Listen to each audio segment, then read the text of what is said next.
Quand Florent Pagny appelle Audrey Crespo-Mara, il veut lui raconter la reconstruction d'un homme atteint d'un cancer du poumon. Pour la première fois, la journaliste réalise une série de portraits pour 7 à 8 de l'artiste de 61 ans. 3 épisodes tournés sur un an, un pari sur l'avenir, pas sans risque, confie-t-elle dans l'émission Culture Média sur Europe 1, ce jeudi 27 avril. Le premier entretien a lieu le 16 juin, dans sa résidence des Yvelines. L'artiste est confiant sur son état de santé et la guérison de son cancer. Il souhaite même retourner en Patagonie alors que son traitement n'est pas vraiment terminé. Si est-il là-bas qu'Audrey Crespo-Mara le retrouve pour leur dernier échange, à la fin du mois de janvier. Le chanteur reste combattant, mais son discours a changé. Face caméra, il lui annonce que les résultats ne sont pas bons, son cancer du poumon récidive.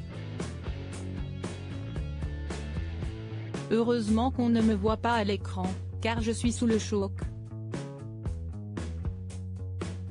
Je suis bouleversé par ce qu'il m'annonce et je le prends dans la gueule, comme les téléspectateurs, se souvient la journaliste. Supérieur à photo, Lara Fabian, Michel Simès, Céline Dion.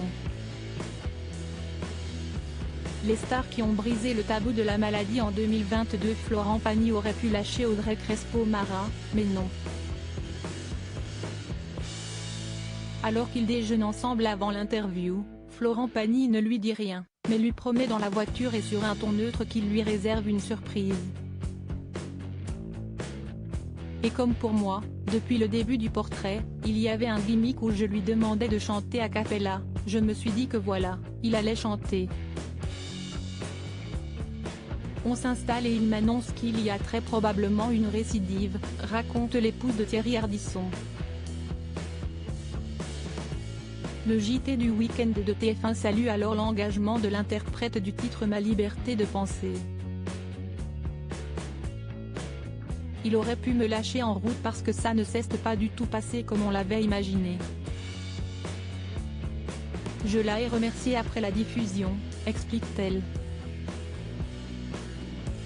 Il aurait très bien pu me dire, écoute, ne viens pas en Patagonie, ça ne prend pas le chemin qu'on avait prévu. Et ajoute, il me fait venir pour m'annoncer qu'il a très probablement une récidive et qu'il repart à Paris 2 jours après. Pour le coup, si est-il quelqu'un de parole. Quand il s'engage pour un portrait sur l'année, même si ça se termine un peu bizarrement, eh bien il va jusqu'au bout de l'histoire. Franchement, si est-il admirable de sa part, je trouve. Crédit photo, capture d'écran Europe 1.